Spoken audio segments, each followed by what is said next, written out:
हाँ जी, good morning. तो हमने किया था डायरेक्ट टैक्स में बेसिक कंसेप्ट्स और इंट्रोडक्शन चैप्टर हमने शुरू किया था। इसमें हमने समझा था कि इनकम टैक्स पूरे इंडिया में एप्लीकेबल है इंक्लूडिंग जम्मू एंड कश्मीर, और हमने डेफिनेशन समझी थी उसकी, इंडिया की डेफिनेशन सेक्शन 2 क्लॉज 25A में समझी थी। हमने एक बात और समझी थी कि सेक्शन 2, 10 और 47 के विद इन ब्रैकेट में आगे जो दे रखा होगा उसे हम क्लॉज बोलेंगे। तो अगर सेक्शन 10 के विद इन ब्रैकेट 1 दे रखा है तो इसे हम क्लॉज बोलेंगे, और सेक्शन 47 में अगर ये विद इन ब्रैकेट इस तरीके से दे रखा है तो इसे हम क्लॉज 12 बोलेंगे। ठीक है, तो 3 सेक्शन ऐसे हैं इनकम टैक्स में, सेक्शन 2, 10 और 47। इसके विद इन ब्रैकेट जो भी दे रखा होगा उसे क्लॉज बोला जाएगा, और इसके अलावा जो सेक्शन होंगे उसके विद इन ब्रैकेट जो दे रखा होगा उसे सबसेक्शन बोलेंगे। ये बात हम समझ चुके हैं। तो इंडिया की डेफिनेशन सेक्शन 2 क्लॉज 25A में दे रखी है, ये डेफिनेशन हम समझ चुके थे। तो इंडिया के कॉन्स्टिट्यूशन में आर्टिकल 1 दे रखा है, उसमें बता रखा है कि टेरिटरी ऑफ इंडिया मतलब इंडिया का जमीनी हिस्सा इंडिया है। इसके अलावा जो टेरिटोरियल वाटर्स है, टेरिटोरियल वाटर्स का हमने मीनिंग समझा था कि बेस लाइन से हमने समझा था कि इंडिया का जहां पर जमीनी हिस्सा खत्म होता है वहां से समुद्र शुरू होता है, और समुद्र में territorial waters of India 12 न्यूटिकल miles तक माना जाएगा, और उसके अगला 12 न्यूटिकल माइल्स क्या बोला जाएगा, कॉन्टिजियस जोन। और 12 न्यूटिकल माइल्स जो टेरिटोरियल वाटर्स ऑफ इंडिया है और जो 12 अगला वाला कॉन्टिजियस जोन है वो मिलाकर टोटल 24 न्यूटिकल माइल्स वो कहलाएगा इंडियन कस्टम्स वाटर। और बेस लाइन से ही अगर स्टार्ट करें हम तो 200 न्यूटिकल माइल्स तक क्या होगा, एक्सक्लूसिव इकोनॉमिक जोन। हमने समझा था कि बेस लाइन से 200 न्यूटिकल माइल्स तक होगा एक्सक्लूसिव इकोनॉमिक जोन। कारण इंडिया को एक्सटेंडेड मीनिंग दे रखा है कि इंडिया के इकोनॉमिक इंटरेस्ट यहाँ 200 न्यूटिकल माइल्स तक हैं। कारण यहाँ पर गवर्नमेंट ने स्ट्रक्चर्स और इंस्टॉलेशंस लगाए हैं for the purpose of extraction of oil और गैस। ऑयल और गैस के एक्सट्रैक्शन के लिए यहाँ तक गवर्नमेंट ने स्ट्रक्चर्स और इंस्टॉलेशंस लगाए हैं, तो एक्सक्लूसिव इकोनॉमिक जोन तक इंडिया माना जाएगा। ठीक है, फिर हमने कहा कि जो टेरिटोरियल वाटर के नीचे सी बेड और सबसॉइल है, मतलब समुद्र के नीचे टेरिटोरियल वाटर के नीचे जो मिट्टी है, धरातल है, जमीन है, वो भी इंडिया माना जाएगा। और फिर हमने कहा continental shelf exclusive economic zone. Continental shelf का मीनिंग होता है समुद्री धरातल, वो भी इंडिया माना जाएगा। और एक्सक्लूसिव इकोनॉमिक जोन जिसकी डेफिनेशन के लिए एक कानून बनाया हुआ है, बहुत लंबा चौड़ा नाम है उसका, territorial waters, continental shelf, exclusive economic zone and other maritime zone act 1976। इसमें एक्सक्लूसिव इकोनॉमिक जोन डिफाइन कर रखा है। और आसमान में हमने पढ़ा था इंडिया कहां तक है, तो मैंने आपको बोला था कि जमीनी हिस्से के ऊपर जो आसमान है वो तो इंडिया है ही, और टेरिटोरियल वाटर के ऊपर का आसमान भी इंडिया कहलाएगा। ये हमने इंडिया की डेफिनेशन समझी थी। हमने कहा इंडिया इनकम टैक्स जो है पूरे इंडिया में अप्लीकेबल है इंक्लूडिंग जम्मू एंड कश्मीर।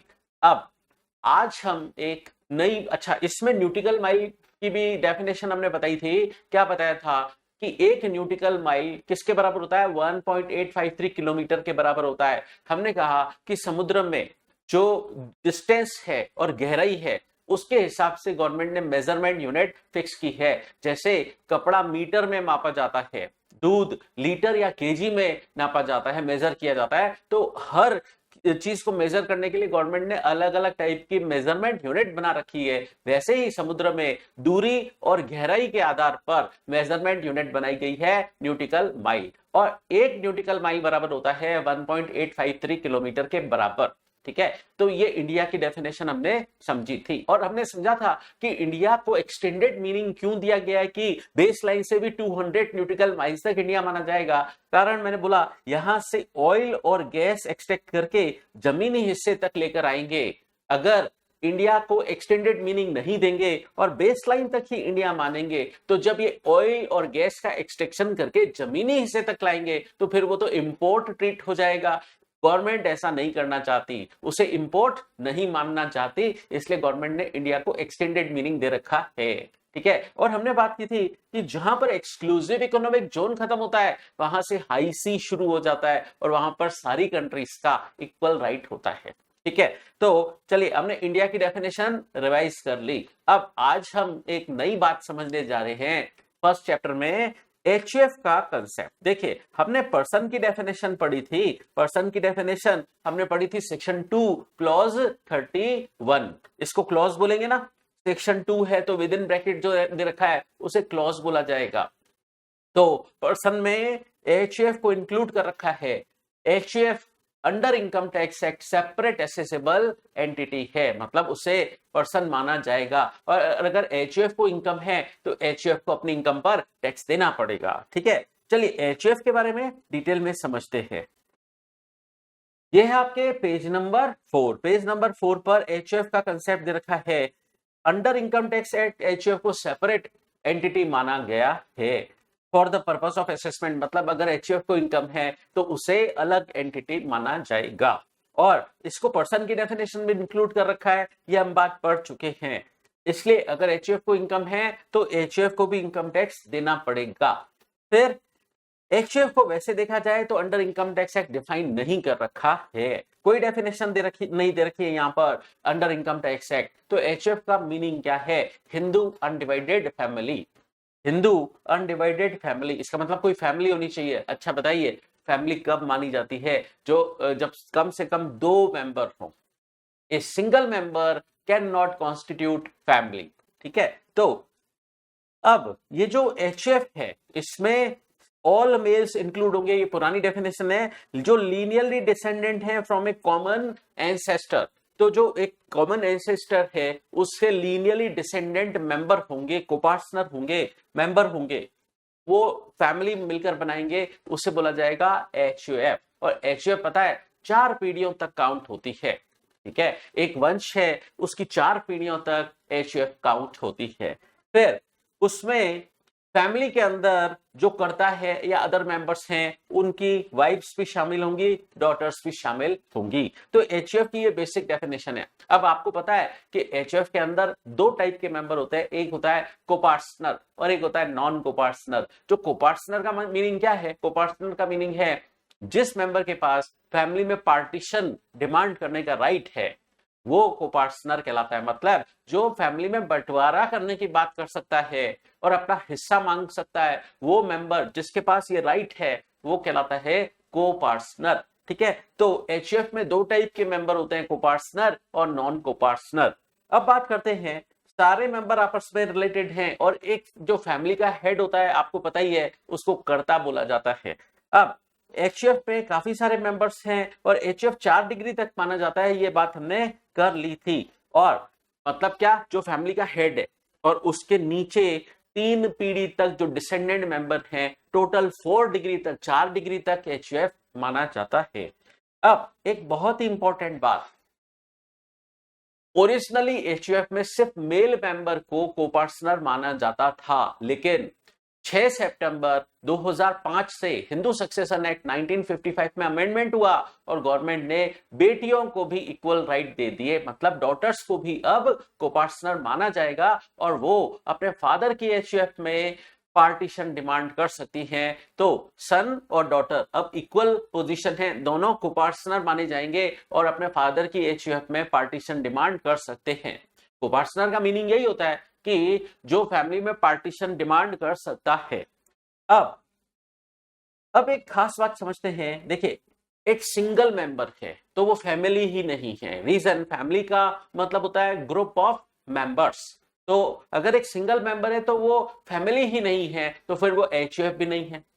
अब इसका मतलब फैमिली के अंदर एक से ज्यादा मेंबर होने चाहिए। अब एक बात और समझते हैं, क्या फैमिली में एक से ज्यादा कोपार्टनर होने चाहिए? कोई जरूरी नहीं है, सिंगल कोपार्टनर सफिशिएंट है और उसे एचयूएफ माना जाएगा। इसका मतलब कोई जरूरी नहीं है कि एचयूएफ में एक से ज्यादा कोपार्टनर हो, सिंगल कोपार्टनर है, एक ही कोपार्टनर है तो भी उसे एचयूएफ का दर्जा दिया जाएगा। ठीक है, फिर अब बात करते हैं, डॉटर के पास इक्वल राइट है by birth. By birth daughter के पास इक्वल राइट है सन के बराबर कि वो फैमिली में अपना हिस्सा क्लेम कर सकती है, अपना शेयर क्लेम कर सकती है, इसलिए डॉटर को भी कोपार्टनर कहा जाता है एज इक्विवेलेंट टू सन।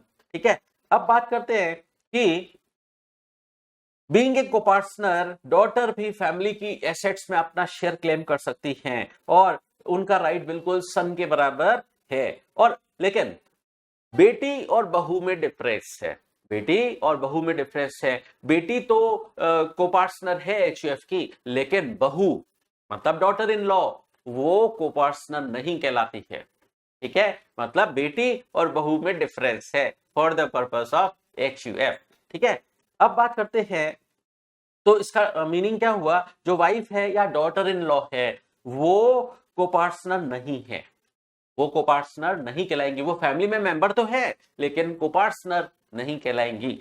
अब बात करते हैं कि एक डेट हमने पढ़ी थी 6 सितंबर 2005 से हिंदू सक्सेशन एक्ट में अमेंडमेंट हुआ और इसमें क्या हुआ, there need not be more than one male member, जरूरी नहीं है कि एक से ज्यादा मेल मेंबर हो या और वन फीमेल कोपार्टनर, ऐसा भी कोई जरूरी नहीं है। ठीक है, एचयूएफ के लिए एचयूएफ का मीनिंग क्या, फैमिली होनी चाहिए। फैमिली कब बनती है, एक से ज्यादा मेंबर होने चाहिए, लेकिन कोपार्टनर एक ही चलेगा। एक से ज्यादा है तो ठीक है, लेकिन अगर एक कोपार्टनर भी है तो चलेगा, वो एचयूएफ फॉर्म हो जाएगी। तो even one copartner is sufficient to form HUF.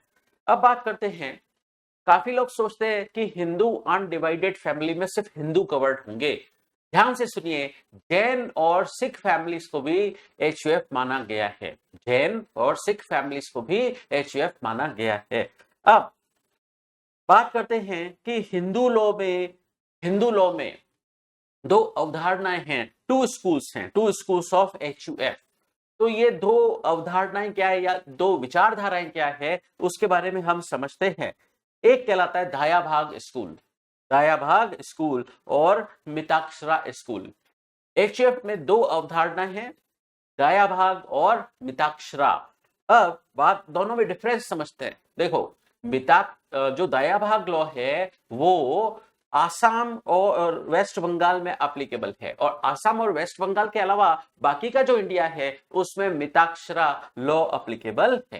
ठीक है, एक बेसिक डिफरेंस कि दाया भाग लॉ कहां पर प्रिवेलेंट है, वेस्ट बंगाल और आसाम में, और रेस्ट ऑफ इंडिया में मिताक्षरा लॉ एप्लीकेबल होगा। अच्छा, दोनों में बेसिक डिफरेंस क्या है, देखिए इंडिया के काफी हिस्से में मिताक्षरा लॉ एप्लीकेबल है। तो मिताक्षरा लॉ में होता क्या है, सन और डॉटर को बाय बर्थ कोपार्टनरी इंटरेस्ट मिल जाता है। इसका मतलब बाय बर्थ वो कोपार्टनर माने जाएंगे, इसका मतलब उनका फैमिली में पार्टीशन डिमांड करने का राइट अराइज हो जाता है बाय बर्थ। और इवन फादर जिंदा है तो भी डॉटर और सन को बाय बर्थ फैमिली में पार्टीशन डिमांड करने का राइट अराइज हो जाता है मिताक्षरा लॉ में। ठीक है, तो फैमिली में बाय बर्थ राइट मिलता है उनको, और इवन एल्डर जिंदा है, फादर मदर जिंदा है तो भी डॉटर और सन फैमिली में पार्टीशन डिमांड कर सकते हैं अंडर मिताक्षरा लॉ।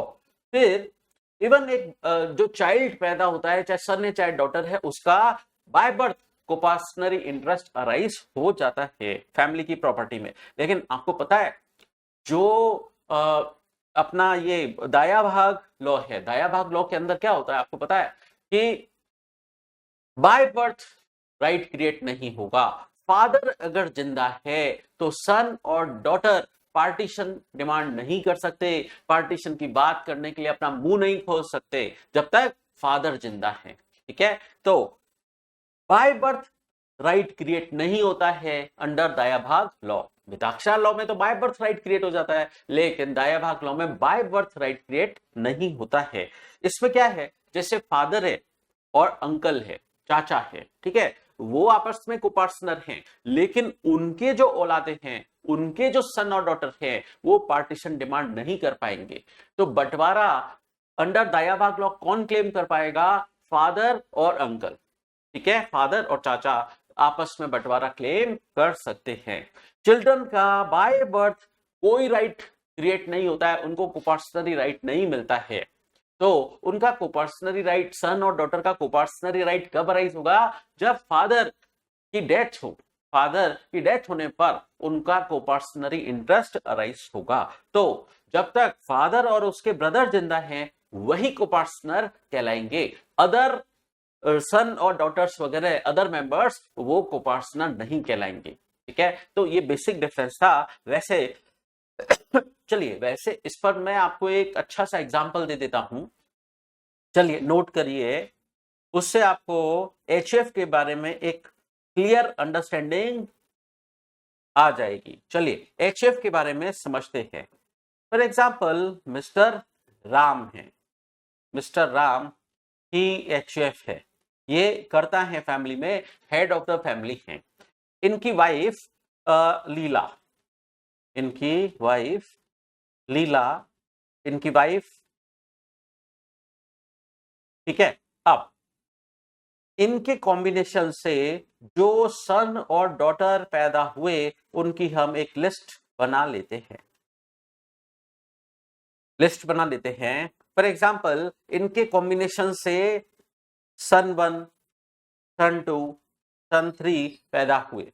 फिर सन डॉटर, चलिए डॉटर, दो डॉटर यहां पर नोट करते हैं हम, डॉटर 1 और डॉटर 2। सन 1 मैरिड है, सन 1 मैरिड है, तो उनकी वाइफ, सन 1 की वाइफ, ठीक है। और सन 2 भी मैरिड है, चलिए सन 2 की वाइफ, ठीक है। सन 3 जो है वो अनमैरिड है, सन 3 अनमैरिड है। और डॉटर 1 जो है, डॉटर 1 उनकी मैरिज हो रखी है, तो डॉटर 1 के हस्बैंड, डॉटर 1 के हस्बैंड, मैरिज हो रखी है डॉटर 1 की। अच्छा, डॉटर 2 जो है वो अनमैरिड है, डॉटर 2 अनमैरिड है, ठीक है। चलिए इस तरीके से हमने मिस्टर राम के एचयूएफ का फैमिली चार्ट बना दिया है कि उनके फैमिली के अंदर कितने मेंबर्स हैं। अब बात करते हैं हम और आगे। फॉर एग्जाम्पल जो सन 1 है उसके भी एक सन और एक डॉटर है। जो सन 1 है उसके भी एक सन है और एक डॉटर है, ठीक है। सन 2 मैरिड है लेकिन उनके कोई औलाद नहीं है, ऐसा हम मान के चल रहे हैं। और सन 3 की हमने बात कर ली, वो तो अनमैरिड है, ठीक है। अब मुझे एक बात बताइए कि इस फैमिली में अगर मिताक्षरा लॉ अप्लीकेबल है, ठीक है, मान लीजिए ये राजस्थान की फैमिली है, तो मिताक्षरा लॉ अप्लीकेबल होगा, तो कितने कोपार्टनर माने जाएंगे बताइए। क्या मिस्टर राम कोपार्टनर कहलाएंगे? अपनी फैमिली में पार्टीशन डिमांड कर सकते हैं या नहीं कर सकते हैं? Mister Ram head of family है, करता है, ये भी अपनी फैमिली में पार्टीशन डिमांड कर सकते हैं। कर्ता के पास भी राइट है कि कर्ता के पास भी कोपार्टनरी राइट होता है, वो अपनी फैमिली में पार्टीशन डिमांड कर सकता है। फिर अच्छा, उनकी वाइफ के पास, मतलब लीला के पास कोपार्टनरी इंटरेस्ट नहीं है क्योंकि वो इस फैमिली में बहू है, ठीक है। तो उनके पास कोई कोपार्टनरी इंटरेस्ट नहीं है, वो फैमिली में पार्टीशन डिमांड नहीं कर सकती, ठीक है। लेकिन एक इंटरेस्टिंग बात बताऊंगा आपको, अगर फादर और सन के बीच में बंटवारा हुआ तो फिर मदर को भी यानी लीला को भी एक इक्वल शेयर मिलेगा, एस इक्वल टू सन, सन के बराबर उनको भी एक शेयर मिलेगा। शेयर मिलेगा वो अलग बात है, लेकिन लीला का फैमिली में कोई कोपार्टनरी इंटरेस्ट नहीं कहलाएगा, ठीक है।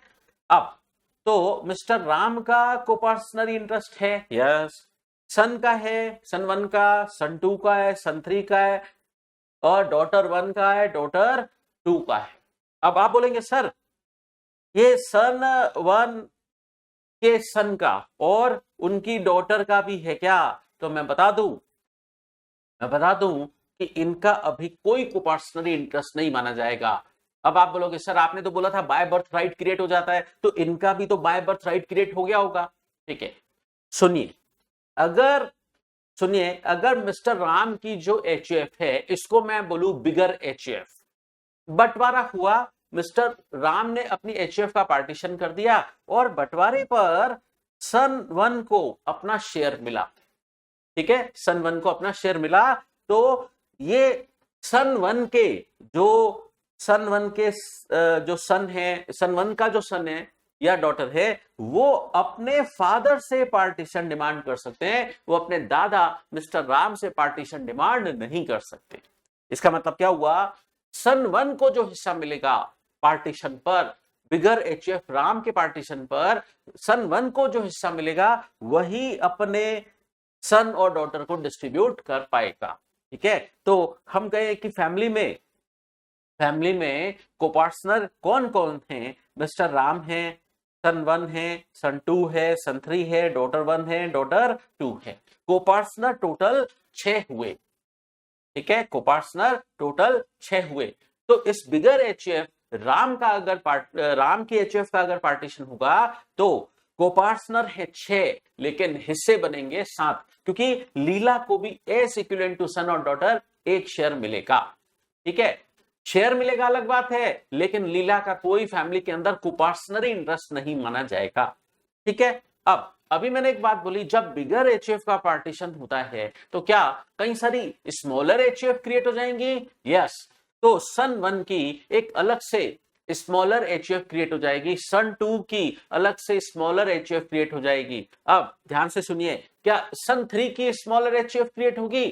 बंटवारा हो गया और बंटवारे के टाइम पर सन 3 अनमेरिड था, तो क्या उसको हिस्सा मिलेगा? मिलेगा। लेकिन क्या उसकी एचएफ क्रिएट होगी? नहीं होगी, उसकी स्मॉलर एचएफ क्रिएट नहीं होगी, क्योंकि वो फिर अब अपनी एचएफ में एक सिंगल मेंबर रह जाएगा, ठीक है। तो अब सन 3 को बंटवारे पर हिस्सा तो मिलेगा, लेकिन उसकी एचएफ नहीं बनेगा, ठीक है। तो उसकी एचएफ कब बनेगी? जब सन 3 फैमिली में बंटवारे के बाद उसको अपना हिस्सा मिल चुका है, उसके बाद वो शादी कर ले, मैरिज कर ले, तब उसकी एचएफ क्रिएट होगी, ठीक है। ठीक इसी तरीके से डॉटर 2, बंटवारे के टाइम पर डॉटर 2 को अपना शेयर मिला, तब तक वो अनमैरिड थी। बंटवारे के बाद जब वो मैरिज करेंगी तब उनकी एचयूएफ क्रिएट होगी, ठीक है। बंटवारे पर उनको हिस्सा ऑलरेडी मिल चुका है, लेकिन उनकी एचयूएफ कब क्रिएट होगी? उनकी स्मॉलर एचयूएफ, डॉटर 2 की स्मॉलर एचयूएफ कब क्रिएट होगी? जब डॉटर 2 की मैरिज होगी, ठीक है। अब एक बात और समझते हैं, ये जो डॉटर 1 है, उनकी वो मैरिड है, ठीक है, वो मैरिड हैं। अब आगे और बात करते हैं, इनके डॉटर 1 के जो डॉटर है, डॉटर 1 के डॉटर है या डॉटर 1 के एक सन है, ठीक है, एक सन है एक डॉटर है। सपोज अगर डॉटर 1 की डेथ हो जाए और अभी तक बंटवारा नहीं हुआ था, बिगर एचयूएफ राम की एचयूएफ, बिगर एचयूएफ का बंटवारा नहीं हुआ था, लेकिन उससे पहले डॉटर 1 की डेथ हो गई, तो क्या जो डॉटर 1 के डॉटर और सन है, डॉटर 1 के जो डॉटर और सन है, वो अपनी मदर, डॉटर 1 का अपनी मदर का शेयर क्लेम कर सकते हैं? यस, वो अपनी मदर मतलब डॉटर 1 का शेयर क्लेम कर सकते हैं। तो मैंने क्या बोला कि ये अपनी मदर का शेयर क्लेम कर सकते हैं अगर पार्टीशन होने से पहले डॉटर 1 की डेथ हो गई है तो, ठीक है। अगर डेथ नहीं हुई है डॉटर 1 की पार्टीशन के टाइम पर, तो ये अब कोई शेयर क्लेम नहीं कर सकते। अगर डॉटर 1 जिंदा है पार्टीशन के टाइम पर, तो वही अपना शेयर क्लेम कर सकते हैं, ठीक है। अच्छा, डॉटर 1 की डेथ हो गई और अगर उनके कोई औलादे नहीं हुई थी तब तक, तो क्या उनका हस्बैंड ये शेयर क्लेम कर सकता है? उनका हस्बैंड ये शेयर क्लेम नहीं कर पाएगा अगर डेथ हो चुकी है। तो कोपार्टनर यही कहलाएंगे जो अपनी मदर का शेयर क्लेम कर पाएंगे। डॉटर 1 का हस्बैंड उनका शेयर क्लेम नहीं कर पाएगा। समझे बात? चलिए अब एक बात और समझते हैं कि फैमिली में जब बंटवारा होता है तो क्या सिर्फ एंसेस्ट्रल प्रॉपर्टी यानी पैतृक संपत्ति का ही बंटवारा होता है क्या? या एक बात और समझते हैं, राम की एचयूएफ के पास, राम के पास 2 टाइप की प्रॉपर्टी है, एक तो एंसेस्ट्रल प्रॉपर्टी है, पैतृक संपत्ति है, और एक उनकी पर्सनल प्रॉपर्टी है जो उन्होंने अपने एफर्ट्स, अपनी इनकम से जनरेट की थी, अपनी इनकम से उन्होंने कुछ एसेट्स बनाई थी, तो वो उनकी पर्सनल प्रॉपर्टी है। अब सुनिए, जब एचयूएफ में बंटवारा होगा तो सिर्फ एंसेस्ट्रल प्रॉपर्टी का बंटवारा होगा। मिस्टर राम अपनी पर्सनल प्रॉपर्टी का बंटवारा करने से मना कर सकते हैं, मना कर तो सकते हैं, लेकिन मिस्टर राम चाहे तो एंसेस्ट्रल प्रॉपर्टी के साथ साथ अपनी पर्सनल प्रॉपर्टी का भी बंटवारा कर सकते हैं। ये मिस्टर राम का डिस्क्रिशनरी पावर है। ठीक है, अब सुनिए, इन जनरल मैंने क्या बोला, राम एचयूएफ जो है वो अपनी सिर्फ एंसेस्ट्रल प्रॉपर्टी, पैतृक संपत्ति का ही बंटवारा करेंगे। मिस्टर राम अपनी पर्सनल प्रॉपर्टी का बंटवारा नहीं करेंगे। वो अपनी प्रॉपर्टी अपने पास, पर्सनल प्रॉपर्टी अपने पास रख सकते हैं। तो एचयूएफ का जब बंटवारा होगा तो इन जनरल से पैतृक संपत्ति, एंसेस्ट्रल प्रॉपर्टी का बंटवारा होता है इन जनरल, लेकिन राम चाहे तो एंसेस्ट्रल प्रॉपर्टी के साथ साथ अपनी पर्सनल प्रॉपर्टी का भी बंटवारा कर सकते हैं। अब मान लीजिए मिस्टर राम ने अपनी पर्सनल प्रॉपर्टी का भी बंटवारा करके अपने सन 1 को अपनी पर्सनल प्रॉपर्टी भी दे दी। ठीक है, अब ये सन 1 के लिए जो राम की पर्सनल प्रॉपर्टी थी और राम ने बंटवारे पर सन 1 को दे दी अपनी पर्सनल प्रॉपर्टी, ये सन के लिए एंसेस्ट्रल प्रॉपर्टी कहलाएगी। जो राम की प्रॉपर्टी थी पर्सनल, वो बंटवारा होकर सन 1 के पास अगर आ गई है तो वो सन 1 की पैतृक संपत्ति, एंसेस्ट्रल प्रॉपर्टी कहलाएगी। ठीक है, तो इस तरीके की कुछ बातें हैं। तो इसमें हमने क्या समझा, बिगर एचयूएफ का पार्टीशन होकर स्मॉलर एचयूएफ क्रिएट हो सकती हैं। और अभी हमने अगर मिताक्षरा लॉ एप्लीकेबल है तो इसमें कितने कोपार्टनर माने जाएंगे, हमने बोला टोटल 6 कोपार्टनर माने जाएंगे। एक बात हमने और समझी कि जो सन 3 है और डॉटर 3 है, जब तक वो अनमैरिड है उनकी कोई एचयूएफ क्रिएट नहीं होगी। जिस दिन उनकी मैरिज हो जाएगी उनकी एचयूएफ क्रिएट हो जाएगी। चलिए, अब ये हमने एचयूएफ का कंसेप्ट समझा, इसके आगे बात करते हैं। चलिए, यूं करते हैं हम कि आपके आईसीएआई के स्टडी मटेरियल से एक क्वेश्चन कर लेते हैं। ठीक है, चलिए, आपके इंस्टीट्यूट आईसीएआई, आपके क्या मेरे भी इंस्टीट्यूट के मटेरियल से ये पेज नंबर 1.98 है, इस पर एक क्वेश्चन दे रखा है, question number 8। The Jain HUF, मैंने आपको पहले ही बताया कि जैन और सिख फैमिलीज एचयूएफ मानी जाएंगी। ठीक है, अब एक बात नोट करिए कि ये आसाम की हैं, तो आसाम और वेस्ट बंगाल में तो दाया भाग लॉ एप्लीकेबल है। ठीक है, तो सन और डॉटर बाय बर्थ राइट, उनका कोई भी कोपार्टनरी इंटरेस्ट नहीं होता है। तो फैमिली में कौन कौन शामिल हैं, मतलब मेंबर्स की डिटेल आपको दी जा रही है। मिस्टर सुरेश जैन, उनकी वाइफ सपना जैन और उनका सन सार्थक जैन, उनकी डॉटर इन लॉ मिसेस प्रीति जैन और डॉटर फैमिली की डॉटर में सीमा जैन, और अनमैरिड ब्रदर भी है किसका, सुरेश जैन का। तो अगर दाया भाग लॉ एप्लीकेबल है तो मिस्टर सुरेश जैन और उनका अनमैरिड ब्रदर मिस्टर प्रीतम जैन ही कोपार्टनर कहलाएंगे, अगर दाया भाग लॉ एप्लीकेबल है। ये जो सन है मिस्टर सार्थक जैन, इनका, या डॉटर जो है सीमा जैन, अगर दाया भाग लॉ है तो इनका कोई भी राइट नहीं है बाय बर्थ। दाया भाग लॉ के अंदर कोई कोपार्टनरी इंटरेस्ट अराइज नहीं होगा। क्यों यहां पर दाया भाग लॉ क्यों लगेगा, क्योंकि ये आसाम के हैं। आसाम में क्या होता है, दाया भाग लॉ एप्लीकेबल होता है, मिताक्षरा नहीं। ठीक है, तो अगर दाया भाग लॉ एप्लीकेबल हो रहा है तो फैमिली में कितने कोपार्टनर हैं, मिस्टर सुरेश जैन और उनका अनमैरिड ब्रदर मिस्टर प्रीतम जैन। ठीक है, लेकिन अब अगर आपको बोला जाए कि ये आसाम की जगह, इधर आसाम दे रखा है ना, अगर इधर राजस्थान लिखा होता तो क्या होता, तो आपके सॉल्यूशन में क्या चेंज आ जाता। तो सुनिए ध्यान से, उस केस में फैमिली में कितने कोपार्टनर होते, मिस्टर सुरेश जैन, ठीक है, उनकी वाइफ नहीं क्योंकि वो घर की बहू हैं, लेकिन उनका बेटा सार्थक जैन ये भी कोपार्टनर कहलाएंगे। डॉटर इन लॉ प्रीति जैन नहीं कहलाएंगे, लेकिन डॉटर सीमा जैन, डॉटर का भी इक्वल राइट है ना, सीमा जैन। ठीक है, तो ये 3 हो गए, और अनमैरिड ब्रदर ये टोटल 4 कोपार्टनर हो जाएंगे। तो अगर दाया भाग लॉ लग रहा है तो सिर्फ सुरेश जैन और उनके ब्रदर प्रीतम जैन, लेकिन अगर मिताक्षरा लॉ लग रहा है तो उस केस में फैमिली में हो जाएंगे टोटल 4 को पार्टनर। कौन कौन? मिस्टर सुरेश जैन, फिर उनके सन सार्थक जैन और डॉटर मिस सीमा जैन और अनमैरिड ब्रदर प्रीतम जैन, टोटल 4 हो जाएंगे को पार्टनर। ठीक है। अच्छा, अब एक और इंटरेस्टिंग बात सुनिए। मान लीजिए कोई आसाम में पहले फैमिली रहती थी, आसाम में कोई एचएफ थी, वो शिफ्ट होकर राजस्थान आ गए, तो क्या उनका स्कूल बदल जाएगा? उनका पहले दाया भाग स्कूल लग रहा था, अब मिताक्षरा लॉ उन पे अप्लीकेबल होगा क्या? नहीं। अगर वो अपना आसाम छोड़कर राजस्थान शिफ्ट हो जाएंगे तो भी उनका ओरिजिनल स्कूल एचएफ का चेंज नहीं होगा, स्टिल उन पर दाया भाग लॉ ही अप्लीकेबल होगा। अब ठीक इसी तरीके से राजस्थान की कोई एचएफ शिफ्ट होकर आसाम चली जाए तो क्या उन पर मिताक्षरा लॉ हट जाएगा? नहीं, उन पर स्टिल मिताक्षरा लॉ अप्लीकेबल रहेगा। तो चलिए, हमने एचयूएफ से रिलेटेड बेसिक बातें समझी। हमने बोला एचयूएफ को भी अगर इनकम है तो उनको टैक्स देना पड़ेगा। ठीक है, चलिए अब आगे बात समझते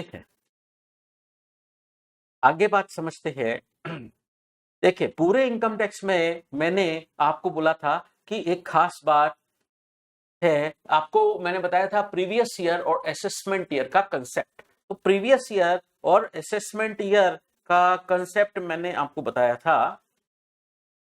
मैंने आपको बोला था कि जो ईयर ऑफ इनकम है ये रहा। मैंने आपको बोला था कि जो आपका ईयर ऑफ इनकम है, मतलब जिस फाइनेंशियल ईयर की से इनकम बिलोंग करती है, वो कहलाएगा आपका प्रीवियस ईयर, और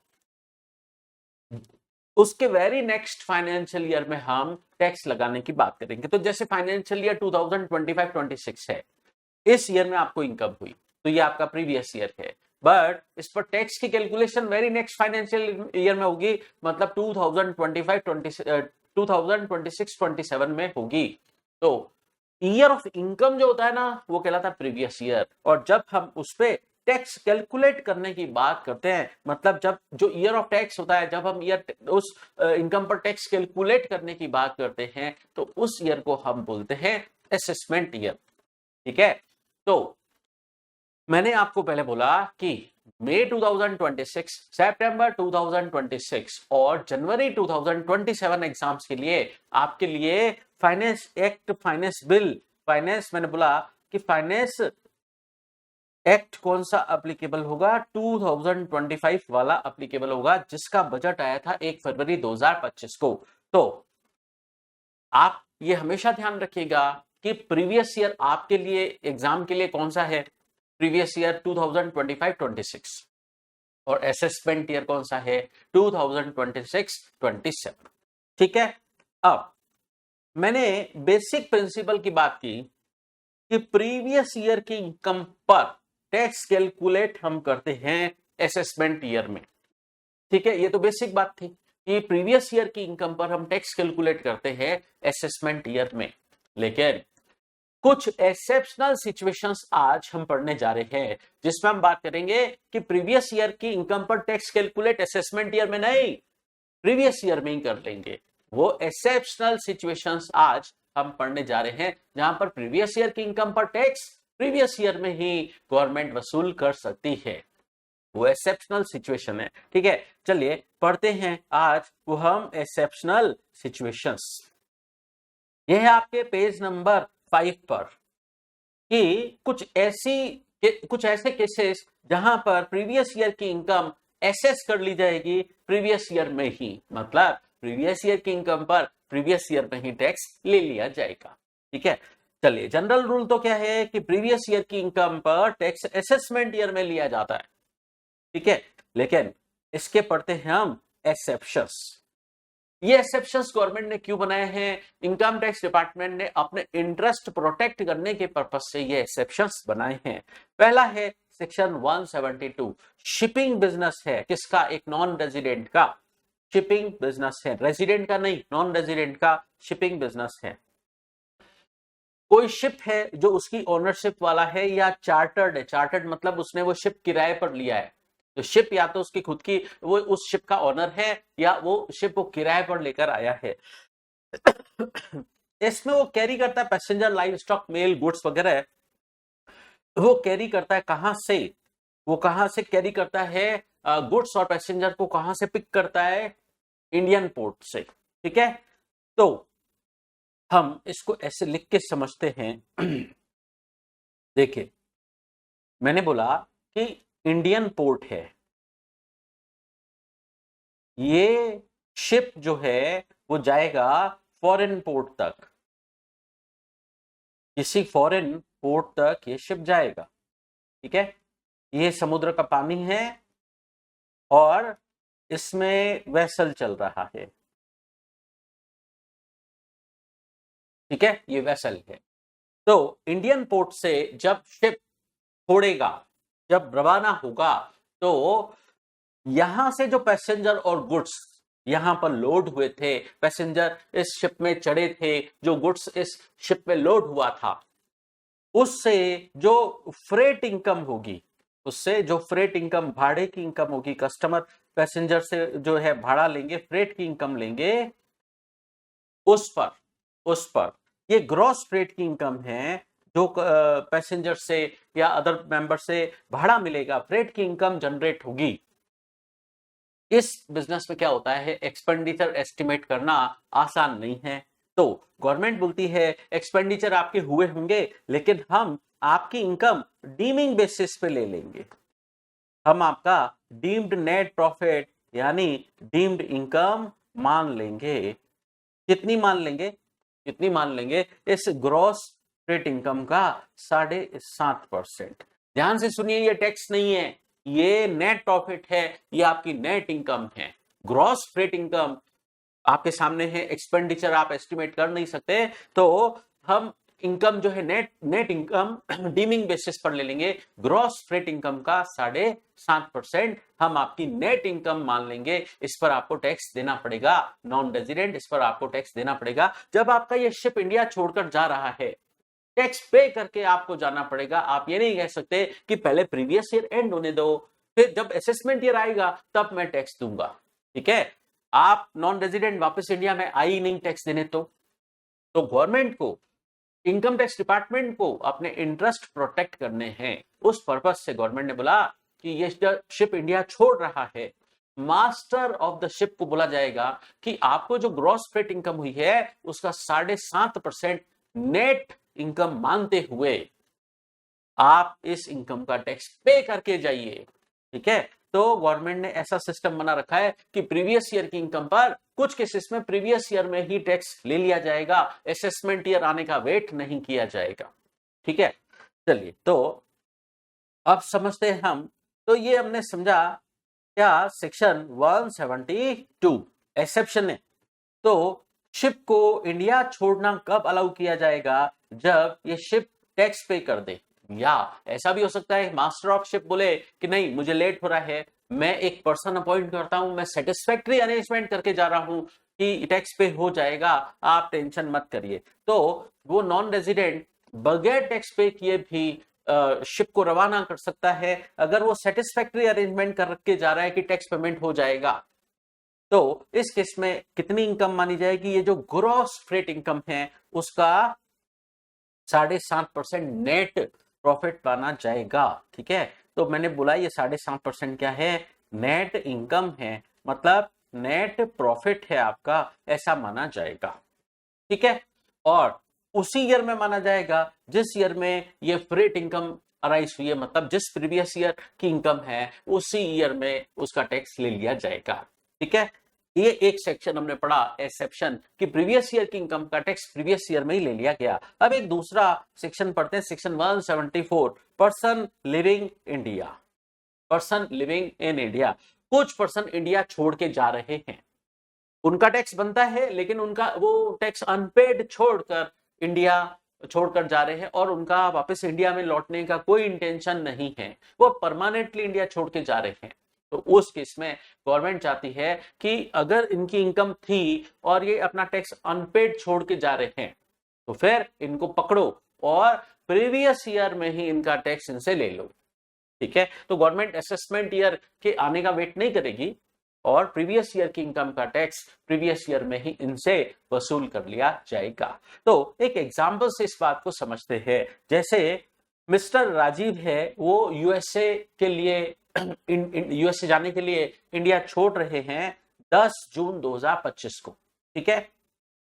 और जो असेसिंग ऑफिसर है, मतलब इनकम टैक्स ऑफिसर, उसको ऐसा लगता है कि ये मिस्टर राजीव अब इंडिया में दोबारा नहीं आएंगे। तो असेसिंग ऑफिसर मतलब income tax officer mister Rajiv को बाउंड कर सकते हैं कि आप इनकम टैक्स पे करके जाइए। जो पिछला साल एंड हुआ है प्रीवियस ईयर 24-25, उसका टैक्स अनपेड है आपका, वो तो आप दीजिए ही। अभी 1 अप्रैल 2025 से लेकर 10 जून 2025 तक का भी टैक्स आप पे करके जाइए, ठीक है। तो ये तो ब्रोकन ईयर है, पास्ट ईयर 24-25, ठीक है। और ब्रोकन ईयर कौन सा वाला, 1 अप्रैल 25 से लेकर 10 जून 2025, ये ब्रोकन ईयर है। तो इस पीरियड का भी टैक्स इनसे किस ईयर में ले लिया जाएगा, 25-26 में ले लिया जाएगा। मतलब इस प्रीवियस ईयर की इनकम का टैक्स इनसे इसी प्रीवियस ईयर में ले लिया जाएगा। असेसमेंट ईयर आने का वेट नहीं करेंगे। फिर अगला सेक्शन है सेक्शन 174A। इसमें क्या दे रखा है, कोई एओपी मतलब association of persons, BOI body of individuals या artificial juridical person, artificial juridical person को मैं शॉर्ट में बोलूंगा, हमेशा शॉर्ट में बोलूंगा इसको एजेपी, आर्टिफिशियल जुरिडिकल पर्सन, ठीक है। इन्होंने ये फॉर्म हुई और association of person, body of individual या आर्टिफिशियल जुरिडिकल पर्सन फॉर्म हुई तो किसी पर्टिकुलर इवेंट और पर्पस के लिए, ठीक है, किसी पर्टिकुलर इवेंट और पर्पस के लिए कोई एओपी फॉर्म हुई। जैसे कई बार क्या होता है, नवरात्रा होते हैं तो 8-10 दिन के लिए नवरात्रा चलते हैं, गरबा खेला जाता है उनमें, तो कोई पर्टिकुलर इवेंट ऑर्गेनाइज करते हैं तो तब एक एसोसिएशन ऑफ पर्सन फॉर्म कर दी जाती है, ठीक है।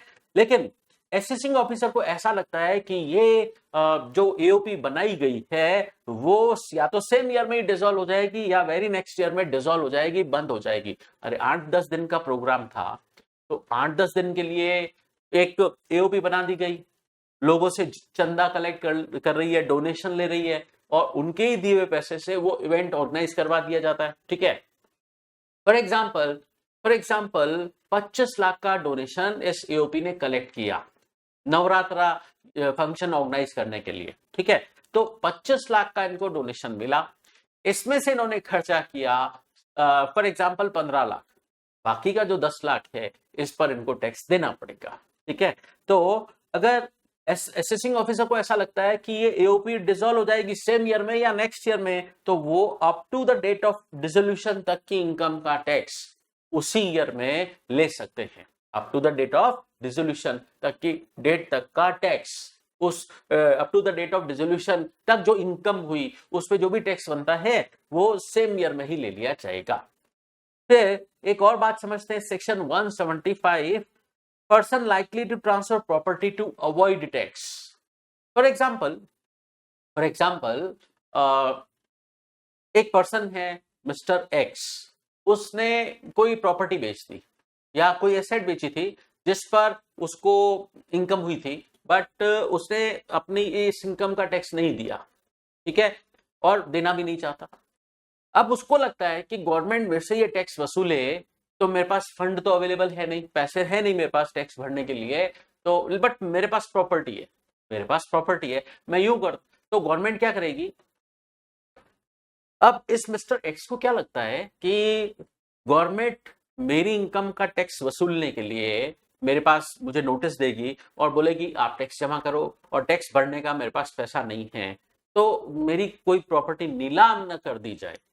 तो मिस्टर एक्स क्या करते हैं, वो प्रॉपर्टी भी सेल कर देते हैं, ठीक है, ताकि उस इनकम का टैक्स वसूलने के लिए गवर्नमेंट ये वाली प्रॉपर्टी नीलाम न कर ले, ठीक है। तो उस सिचुएशन में अगर असेसिंग ऑफिसर को लगता है कि मिस्टर एक्स ने अपनी ये प्रॉपर्टी क्यों बेची है या बेचने वाला है ताकि वो टैक्स लायबिलिटी को अवॉइड कर सके, तो उस केस में असेसिंग ऑफिसर इस सेक्शन में प्रोसीडिंग्स इनिशिएट करेगा, उस पर केस बनाएगा, ठीक है, प्रोसीडिंग्स इनिशिएट करेगा और up to the date of initiation of proceeding, जिस दिन वो प्रोसीडिंग्स इनिशिएट कर रहा है तब तक की इनकम का टैक्स उसे वसूल कर लेगा, ठीक है। उसी सेम ईयर में, सेम प्रीवियस ईयर में टैक्स की वसूली कर दी जाएगी। फिर अगला सेक्शन पढ़ते, सेक्शन 176। 176 में क्या दे रखा है कि अगर कोई बिजनेस और प्रोफेशन डिसकंटिन्यू हो गया, ठीक है, तो डिसकंटिन्यू हो गया तो जो पिछला साल एंड हुआ था तब से लेकर up to the date of discontinues, पिछला साल जब एंड हुआ, मिड ऑफ द ईयर में बिजनेस और प्रोफेशन डिसकंटिन्यू कर दिया गया, तो जब पिछला साल एंड हुआ तब से लेकर अब तक जब बिजनेस और प्रोफेशन डिसकंटिन्यू किया गया तब तक की इनकम का टैक्स सेम ईयर में वसूल किया जा सकता है। तो हमने कुछ एक्सेप्शन पढ़े, उन केसेस में हमने देखा कि गवर्नमेंट प्रीवियस ईयर एंड होने का वेट नहीं करेगी, असेसमेंट ईयर स्टार्ट होने का वेट नहीं करेगी, और प्रीवियस ईयर एंड हुआ भी नहीं है, प्रीवियस ईयर की इनकम का टैक्स प्रीवियस ईयर में ही वसूल कर लिया जाएगा। तो वैसे तो जनरल प्रिंसिपल है कि प्रीवियस ईयर की इनकम का टैक्स असेसमेंट ईयर में लिया जाता है, लेकिन कुछ एक्सेप्शंस हैं कि प्रीवियस ईयर की इनकम का टैक्स प्रीवियस ईयर में ही वसूला जा सकता है, ठीक है। चलिए अब हम एक और बात समझते हैं। हमने समझा था कि scope of total income section 5, इसमें हमने समझा था कि एसएससी या तो रेजिडेंट होगा या नॉन रेजिडेंट होगा। समझा था हमने कि ये देखिए, हमने समझा था कि एसएससी या तो रेजिडेंट है या नॉन रेजिडेंट है। उसके क्या क्राइटेरिया हमने समझे थे कि अगर कोई person during the relevant previous year उसकी इंडिया में प्रेजेंस 182 डेज की होती है तो वो रेजिडेंट कहलाता है, ठीक है, इंडिया में वो रेजिडेंट कहलाएगा। अगर रेलेवेंट प्रीवियस ईयर में 25-26 में उसकी प्रेजेंस अगर इंडिया में 182 डेज है तो वो इंडिया के लिए रेजिडेंट कहलाएगा, और अगर उसकी प्रेजेंस 182 डेज एटलीस्ट नहीं है तो वो नॉन रेजिडेंट कहलाएगा। अच्छा, अगर वो रेजिडेंट है, अगर वो 182 डेज वाली कंडीशन का क्राइटेरिया सेटिस्फाई कर रहा है, अब एक स्टूडेंट ने बोला, मुझसे पूछा सर 182 डेज का है, 120 डेज होता है। देखिए, आप कॉर्पोरेट लॉ वाले सब्जेक्ट में 1% कंपनी के लिए पढ़ते हैं कि रेजिडेंट होती है, वो 120 डेज का वहां पर क्राइटेरिया लगता है। ध्यान से सुने, कॉर्पोरेट लॉ वाली जो बातें हैं वो आप इनकम टैक्स एक्ट में मत लगाइए, ठीक है। कॉर्पोरेट लॉ वाले सब्जेक्ट के प्रोविजंस अलग हैं और इनकम टैक्स के प्रोविजंस अलग हैं, ठीक है। एक बार एक स्टूडेंट इस बात पे मुझसे अड़ गया था कि नहीं सर 182 डेज तो होता ही नहीं है, 120 डेज होता है। अरे भाई, इनकम टैक्स में 182 डेज ही है, ठीक है।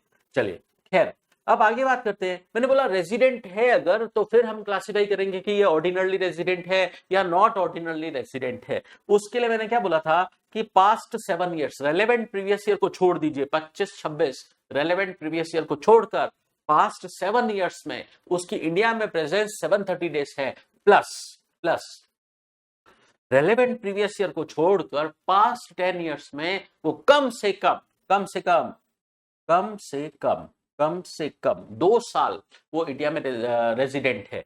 तो अगर ये दोनों कंडीशन सेटिस्फाई होंगी तो वो ऑर्डिनरली रेजिडेंट कहलाएगा, ठीक है। और मैंने बोला था ऑर्डिनरली रेजिडेंट की तो इंडिया में ग्लोबल इनकम टैक्सेबल होती है, नॉन रेजिडेंट की सिर्फ इंडिया में इंडियन इनकम टैक्सेबल होती है, ठीक है। ये बातें हम कर चुके थे। अब एक स्टूडेंट ने एक बार और एक क्वेश्चन पूछा, सर आपने एग्जाम्पल दिया था अरिजीत सिंह का कि Arijit Singh ordinarily resident in India हैं, उन्होंने लंदन में स्टेज शो किया, वहां पर उनको इनकम हुई और इंडिया में भी उनकी इनकम है, और आप कह रहे हो कि उनकी इंडियन इनकम और वो लंदन वाली इनकम, फॉरेन इनकम भी इंडिया में टैक्सेबल होगी क्योंकि वो ऑर्डिनरली रेजिडेंट है, उनकी ग्लोबल इनकम इंडिया में टैक्सेबल होगी। सर अगर वो लंदन में स्टेज शो कर रहे हैं, वो लंदन वाली इनकम इंडिया में टैक्सेबल होगी, तो क्या वो लंदन वाली गवर्नमेंट उस पर टैक्स नहीं लेगी क्या? लेगी। अरे लेगी तो उस फॉरेन इनकम जो लंदन में अरिजीत सिंह को इनकम हुई है उस पर दो गवर्नमेंट टैक्स ले रही है, उधर की फॉरेन गवर्नमेंट भी ले रही है और इधर की इंडिया की गवर्नमेंट भी ले रही है, तो क्या एक इनकम पर डबल टैक्सेशन नहीं हो जाएगा क्या? एक ही इनकम पर इस केस में डबल टैक्सेशन हो जाएगा, ठीक है। तो सुनिए, हालांकि ये बात ये फाइनल से रिलेटेड है, बट स्टूडेंट के माइंड में ये क्वेश्चन आता है तो जवाब देना तो बनता है। तो सुनिए, इसके लिए इंडिया की गवर्नमेंट उस फॉरेन कंट्री की गवर्नमेंट के साथ एक एग्रीमेंट करती है। क्या बोलते हैं उस एग्रीमेंट को? उस एग्रीमेंट को बोलते हैं double taxation avoidance agreement, DTAA। DTAA double taxation avoidance agreement India की गवर्नमेंट उस फॉरेन गवर्नमेंट के साथ करेगी कि या तो इस फॉरेन इनकम पर वो लंदन की गवर्नमेंट टैक्स ले ले या इंडिया की गवर्नमेंट टैक्स ले ले। एग्रीमेंट बन जाएगा।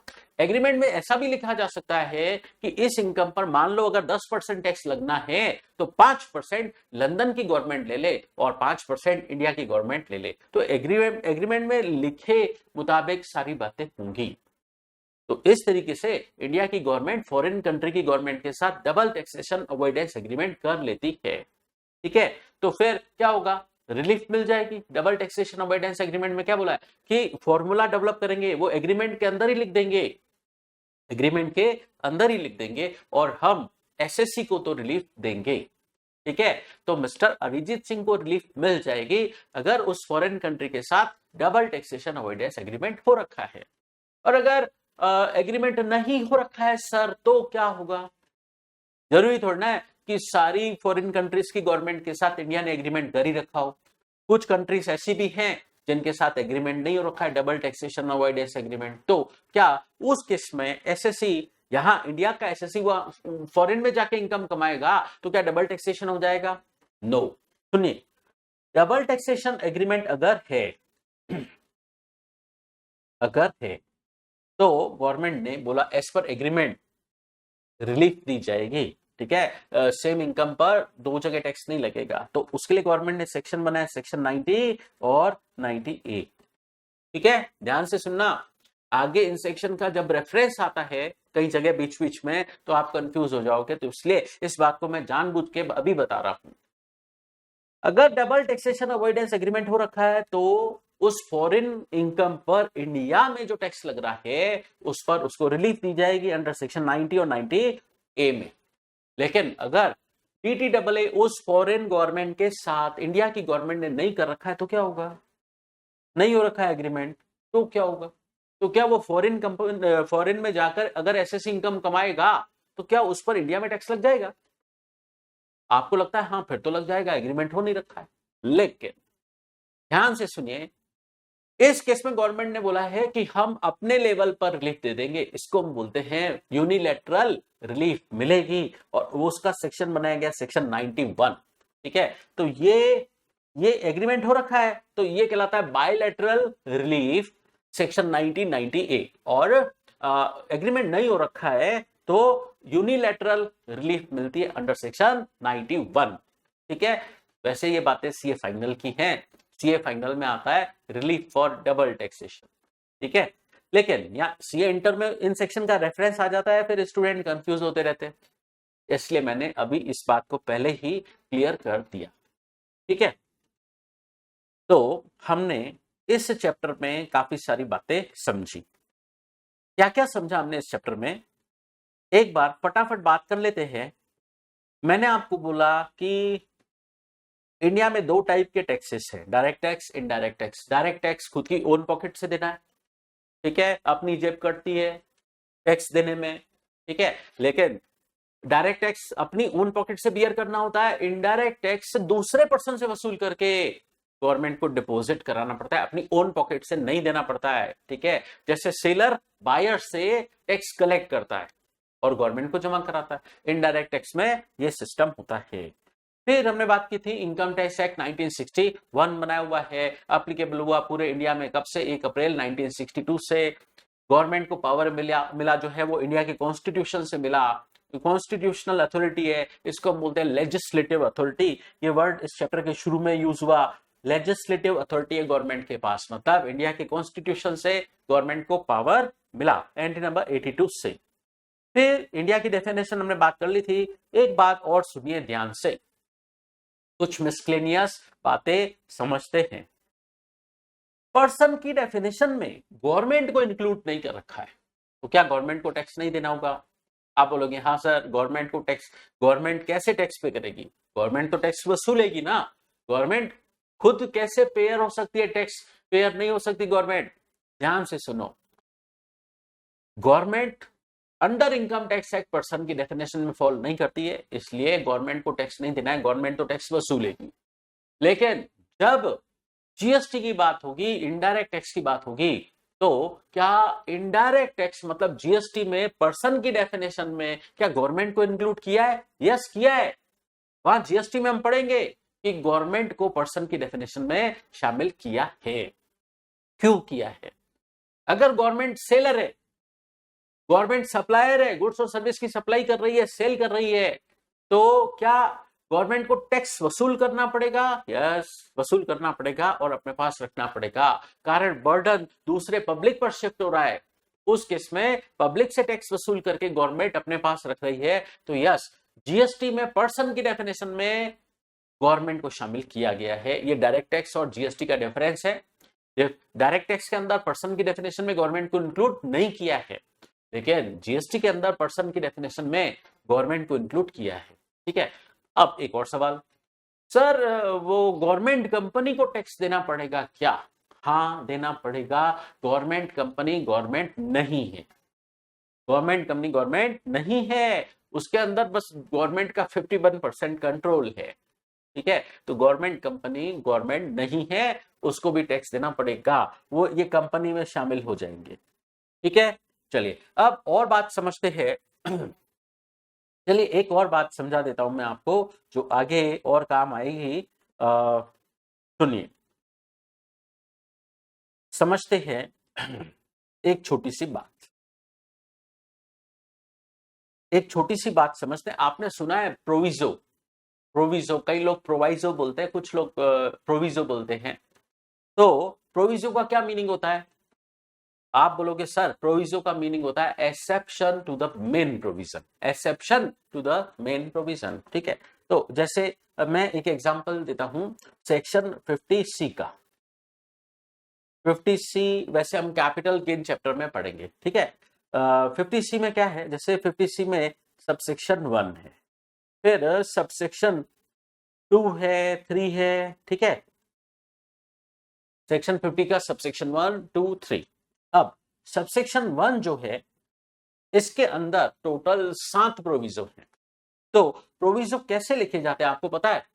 जो प्रोविजो लिखा जाता है, देखिए ये जो सेक्शन 50 का सबसेक्शन 1 है, इसके अंदर जनरल प्रोविजन आ जाएगा, जनरल प्रोविजन आ जाएगा।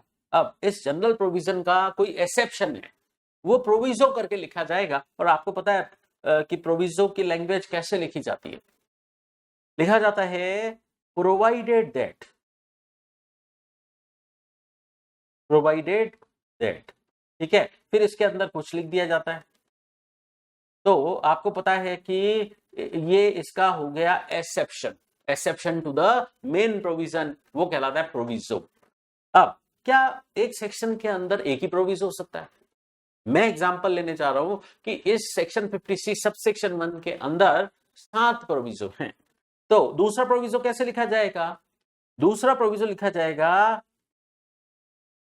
Provided further that, provided further that, ऐसे करके लिखा जाएगा दूसरा प्रोविजो। और तीसरा प्रोविजो वो भी ऐसे ही करके लिखा जाएगा, प्रोवाइडेड फर्दर दैट। और fourth proviso, fifth proviso, sixth proviso वो भी ऐसे ही लिखे जाएंगे, प्रोवाइडेड फर्दर दैट।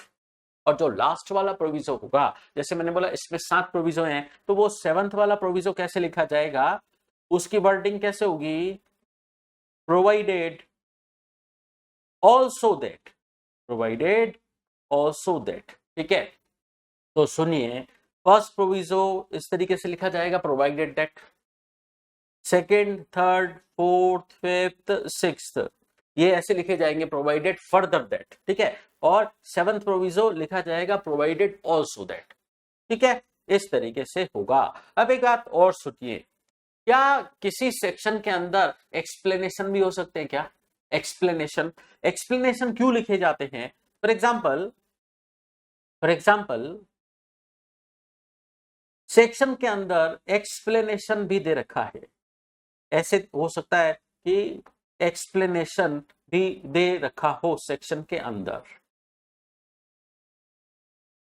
और एक्सप्लेनेशन भी एक से ज्यादा हो सकते हैं। तो ऐसे लिखा जाएगा एक्सप्लेनेशन 1, 2, 3 इस तरीके से लिखा जाएगा। अच्छा, एक्सप्लेनेशन सेक्शन के अंदर क्यों लिखे जाते हैं? किसी बात को और क्लैरिफाई करने के पर्पस से।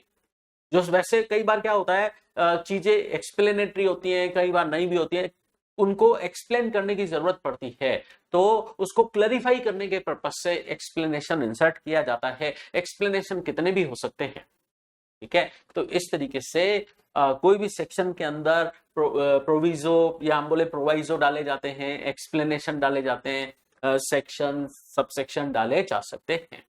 चलिए अब इसके आगे समझते हैं। हमने बात की थी कि इनकम टैक्स में इंडिविजुअल एचयूएफ के लिए दो तरीके की स्कीम गवर्नमेंट ने बताई है। एक है रेगुलर टैक्स रेजिम और एक है डिफॉल्ट टैक्स रेजिम।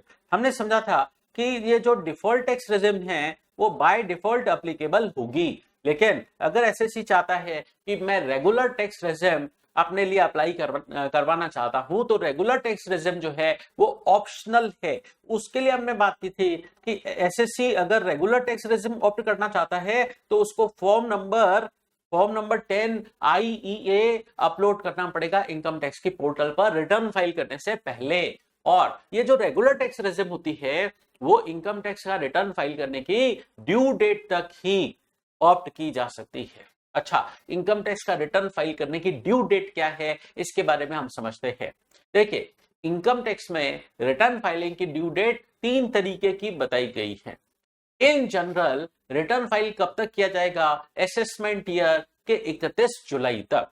इसका मतलब फॉर एग्जांपल अगर आपका प्रीवियस ईयर 2025-26 है तो उस केस में आपको 31 जुलाई 2026 तक अपना ITR income tax return file कर देना है।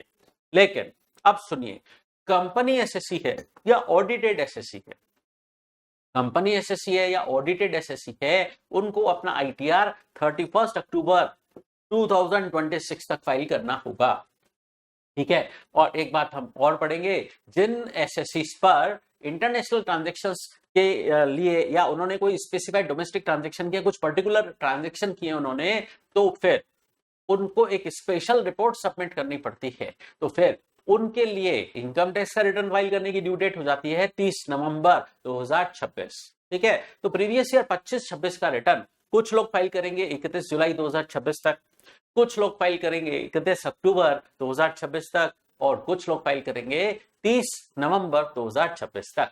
ऐसा सिस्टम है। तो मैं इंडिविजुअल एचयूएफ के लिए नॉर्मली मान के चल रहा हूं, इसकी दो कैटेगरीज हैं।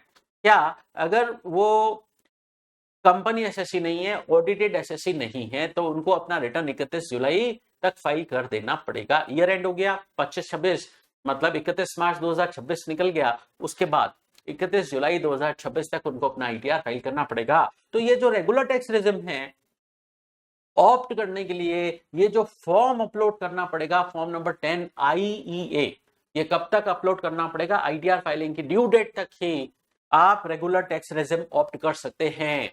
अगर आपने ऑप्ट नहीं की है तो बाय डिफॉल्ट आप पे डिफॉल्ट टैक्स रेजिम ही एप्लीकेबल होगी, सेक्शन 115BAC ही एप्लीकेबल होगा, ठीक है। अच्छा, अब एक बात समझते हैं, ये जो रेगुलर टैक्स रेजिम में बोला मैंने कि 2.5 लाख रुपए तक 0% टैक्स लगता है, ठीक है। 2.5 लाख रुपए तक 0% टैक्स लगता है अगर रेगुलर टैक्स रेजिम है तो।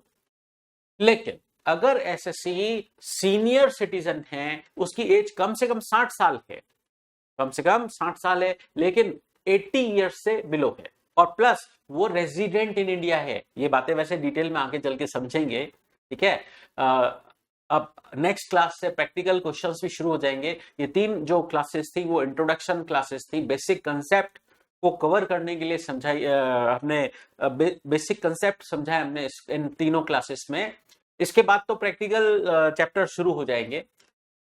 ये जो 2.5 लाख है जिसपे 0% टैक्स लग रहा है, ये कहलाता है हमारा basic income exemption limit, basic income exemption limit. कारण इस पे 0 टैक्स लगा है, इस पे 0 टैक्स लगा है, इसको बोलते हैं हम बेसिक इनकम एग्जम्पशन लिमिट। इसका एक और नाम है क्या? MANCT, जिसका फुल फॉर्म है मैक्स, ध्यान से सुनना full form, maximum amount not chargeable to tax. Maximum amount not chargeable to tax, जिसपे टैक्स नहीं लगता है। तो कई लोग बेसिक इनकम एग्जम्पशन लिमिट बोलते हैं, कई लोग मानक बोलते हैं, मानक maximum amount not chargeable to tax. तो अगर एसएससी सीनियर सिटीजन है जिसकी एज कम से कम 60 साल है, 80 ईयर्स से बिलो है, लेकिन कम से कम 60 साल है और वो इंडिया में रेजिडेंट है, तो उसके लिए यहाँ 2.5 लाख की जगह 3 लाख सब्सटीट्यूट हो जाएगा। ठीक है, और अगर एसएससी की एज कम से कम 80 ईयर्स है, उसको हम बोलेंगे वेरी सुपर सीनियर सिटीजन, और वो प्लस रेजिडेंट इन इंडिया है, तो इस 3 लाख की जगह हो जाएगा 5 लाख।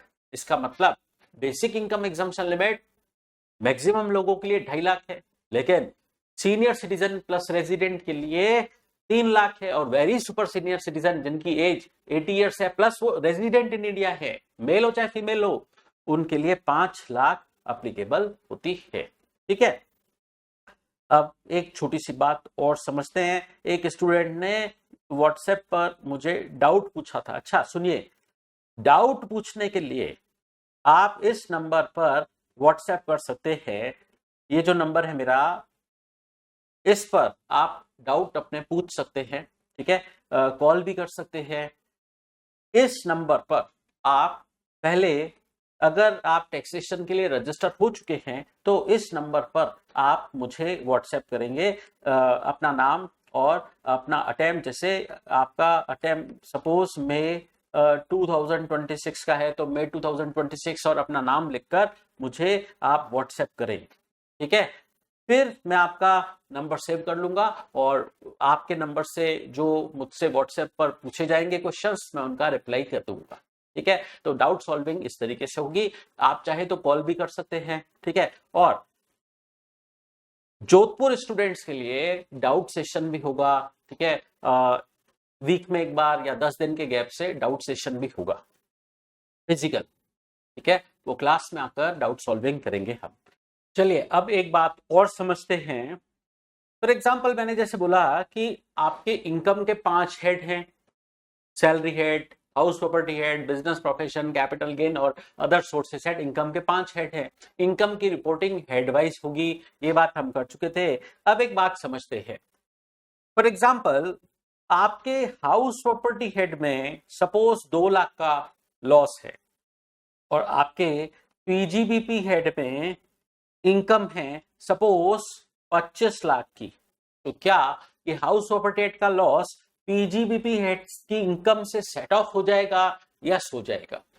ठीक है, तो एक हेड का लॉस दूसरे हेड की इनकम से सेट ऑफ हो सकता है। हालांकि गवर्नमेंट ने कुछ रेस्ट्रिक्शन लगाए हैं। जैसे एक रेस्ट्रिक्शन में आपकी बात करूं कि सपोज आपका पीजीबीपी हेड में लॉस हो, सपोज सैलरी इनकम है आपकी 2 लाख और पीजीबीपी हेड में सपोज आपको लॉस हो गया है 2 लाख का, तो लॉस हो गया है। ठीक है, सपोज पीजीबीपी हेड में आपको लॉस हो गया है, तो क्या ये पीजीबीपी हेड का लॉस सैलरी की इनकम से सेट ऑफ हो पाएगा? नहीं हो पाएगा। ठीक है, तो गवर्नमेंट ने लॉस के सेट ऑफ के लिए कुछ रेस्ट्रिक्शंस इंपोज कर रखे हैं। उन रेस्ट्रिक्शंस का भी ध्यान रखना पड़ेगा और उसके लिए हम बिल्कुल ही एक अलग चैप्टर पढ़ेंगे जिसका नाम है set of and carry forward of losses chapter. अब एक और बात समझिए, लॉटरी की इनकम है, लॉटरी की इनकम कैजुअल इनकम कहलाती है। कैजुअल इनकम से कोई भी लॉस सेट ऑफ नहीं हो सकता है। कैजुअल इनकम से कोई भी लॉस सेट ऑफ नहीं होगा।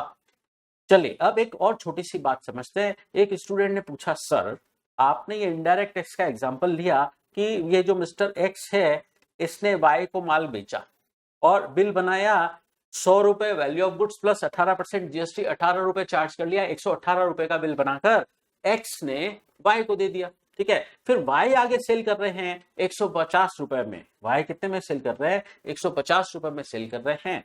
ठीक है, तो एक स्टूडेंट ने पूछा, सर अगर वाई सेल जो कर रहे हैं वो लॉस पर सेल कर रहे हैं, 150 में नहीं 80 रुपीस में सेल कर रहे हैं, तो उस सिचुएशन में क्या होगा? तो 18% जीएसटी लगाएंगे, कितना? 80 रुपए पर 18% कितना बनता है? कैलकुलेटर है आपके पास? कैलकुलेट करो, 80 रुपए पर कितना बनता है जीएसटी? कितना बनता है 80 रुपए पर 18% की रेट से? 14 रुपया 40 पैसा। ठीक है, तो उस सिचुएशन में बिल बनाएगा वाई, जेड को देगा कितने का? 40 का। ठीक है, अब इस सिचुएशन में क्या हुआ, Y ने अगर Z को लॉस पर माल बेचा है तो उस सिचुएशन में हम क्या बोलेंगे कि Y का आउटपुट टैक्स जो वो अपने कस्टमर Z से चार्ज कर रहा है, आउटपुट टैक्स कितना हुआ, Y के एंगल से बात कर रहे हैं, आउटपुट टैक्स हुआ 14 रुपया 40 पैसा, और Y के पास आईटीसी कितनी पड़ी है, 18 रुपए, जो उसके परचेस के बिल पे उसने टैक्स लग के आया था 18 रुपए, उसकी उसको आईटीसी मिलेगी, उसको आईटीसी मिलेगी। तो यहां तो एक्सेस आईटीसी पड़ी रह जाएगी, तो इस सिचुएशन में Y को कोई टैक्स पे नहीं करना पड़ेगा, उसके पास एक्सेस आईटीसी कितनी पड़ी रह जाएगी, 3.60 रुपया, ये उसके पास आईटीसी का बैलेंस रहेगा और उसे कोई इंक्रीमेंटल टैक्स अभी नहीं देना है। अच्छा, ये आईटीसी का इनपुट टैक्स क्रेडिट का यूज क्या होगा, अगर फ्यूचर पीरियड में Y का कोई आउटपुट टैक्स बनेगा, Y आगे और भी सेल करेगा ना, तो फिर उसका आउटपुट टैक्स जो बनेगा वो अपने कस्टमर से लेगा और तब वो गवर्नमेंट को पे करते वक्त वो इस आईटीसी को यूज कर सकता है, उस आउटपुट टैक्स में से रिड्यूस करके जो इंक्रीमेंटल फ्यूचर पीरियड में बनेगा टैक्स गवर्नमेंट को पे कर देगा। ठीक है, तो ये था आपका फर्स्ट चैप्टर, बेसिक कंसेप्ट और इंट्रोडक्शन। इसके बाद हम सेकेंड चैप्टर शुरू करेंगे, हाउस प्रॉपर्टी हेड, और आपके प्रैक्टिकल क्वेश्चंस शुरू हो जाएंगे। बहुत मजा आएगा आपको डायरेक्ट टैक्स और जीएसटी पढ़ने में। ठीक है, ये जो डायरेक्ट टैक्स है इसका फर्स्ट चैप्टर थ्योरी होता है, जीएसटी का भी फर्स्ट चैप्टर थ्योरी है और सेकेंड चैप्टर से प्रैक्टिकल स्टार्ट हो जाते हैं। चलिए आज की क्लास में इतना ही।